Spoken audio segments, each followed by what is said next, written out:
Both of the major political parties provide regular cover for the American war machine. For example, hawkish New York Senator Hillary Clinton often accepts perks offered by weapon maker Lockheed Martin. The Joint Air-to-Surface Standoff Missile, JASSM, is an autonomous, long-range, conventional air-to-ground precision standoff missile designed to destroy high-value, well-defended, fixed, and relocatable targets. Her husband, President Bill Clinton, left behind his own chilling nuclear legacy. During the Clinton era, he supported research and development into the whole five-layered Star Wars system, into the weaponization of space. He didn't get rid of the weapons when he could have with Yeltsin. That's why they're all on hair-trigger alert, 2,500 on the Russian side, with such a redundancy of weapons that there are 40 hydrogen bombs targeted on New York alone. Remember the Manhattan Project, when the nation's best minds created the atomic bomb? Even leftists were swept up in the mythology that weapons, once created, would be used defensively. Well, in fact, they not only wouldn't have cleared Robert, they obviously wouldn't have cleared 3/4 of the people on the at the place. So why not? Well, they were all moderately liberal, moderately left-wing people.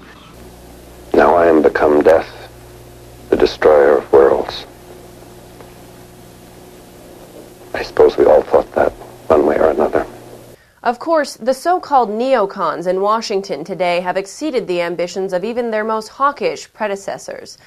And that democratic institutions are the best hope for mankind, and we are very much in favor of defending our values and our civilization, and we are not unwilling to use American power when we are threatened.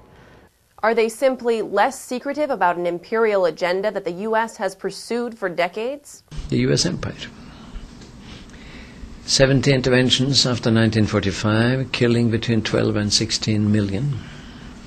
It's not so easy to get the numbers correct, because there is the Pentagon killing in overt action and the CIA killing in covert action. The latter has been estimated at 6 million. The Vietnam War was 3 million.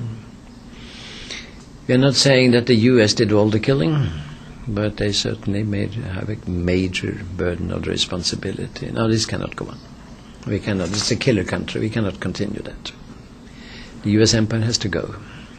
And I think the major benefactor of that will be the U.S. Republic. So my slogan is, since I love that country, long live the U.S. Republic, down with the U.S. empire. Demilitarizing doesn't have to hurt local economies.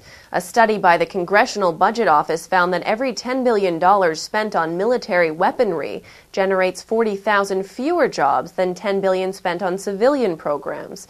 In other words, the business of peace is more profitable than the business of death. Why can't we begin to convert from building weapons to building rail systems? Because pretty soon we're not going to be able to afford to drive our cars. So why can't we use our tax dollars to build a mass transit system in this country that would rival any in the world? Think of the jobs created building rail cars, laying down rail lines. Why can't we build windmills? Because right now the United States is starting to put windmills into the country, but we're importing them from places like Denmark and other countries as well.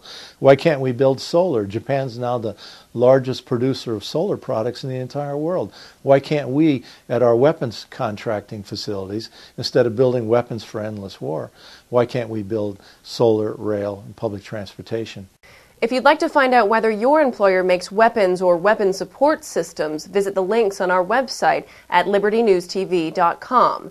Coming up next, we asked Robert Shetterly, artist and author of Americans Who Tell the Truth, to write a short political allegory for us. Here's the final product.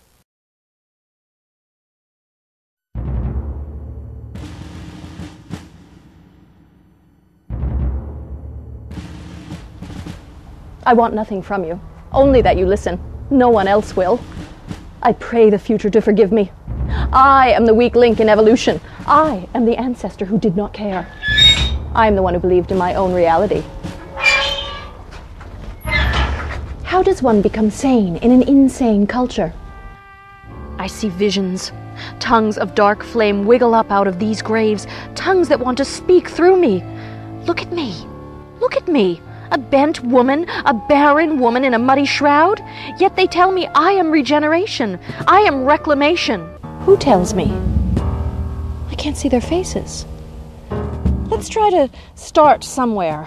Find something solid.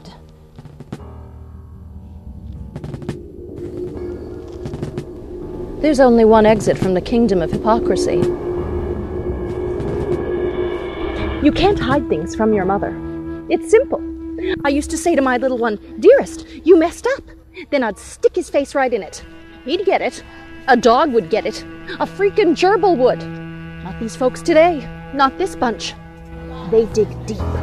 You think I'm a derelict ship slipped beneath the horizon, a loose cannon rolling off the deck. But our culture is a conspiracy theory, and the only way out is to get the wind at our backs and sail off the edge.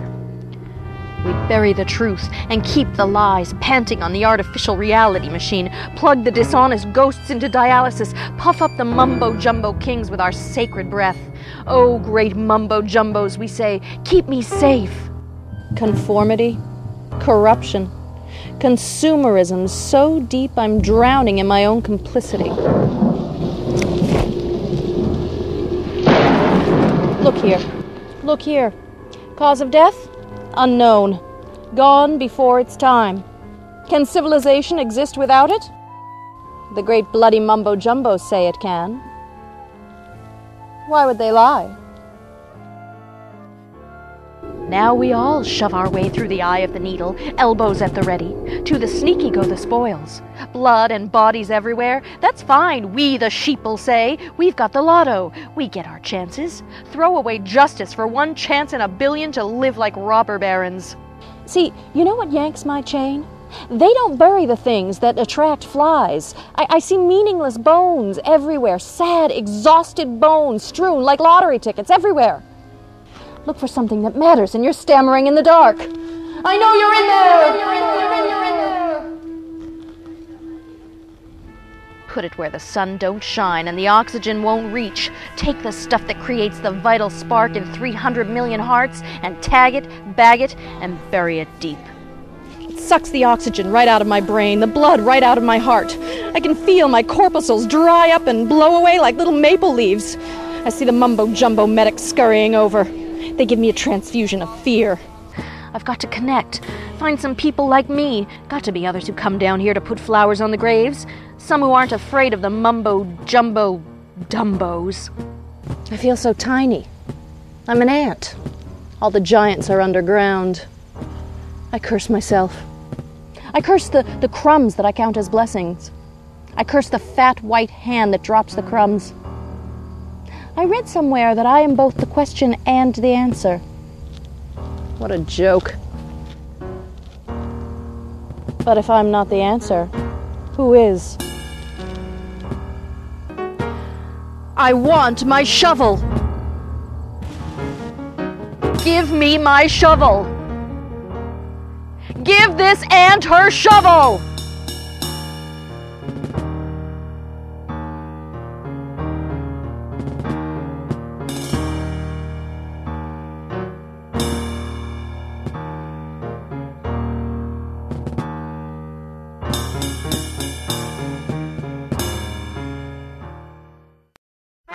Liberty News TV depends on the support of viewers like you, not corporations.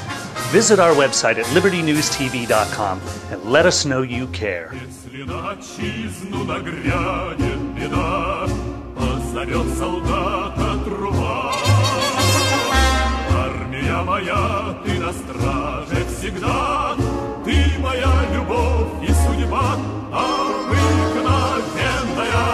Судьба нелегкая.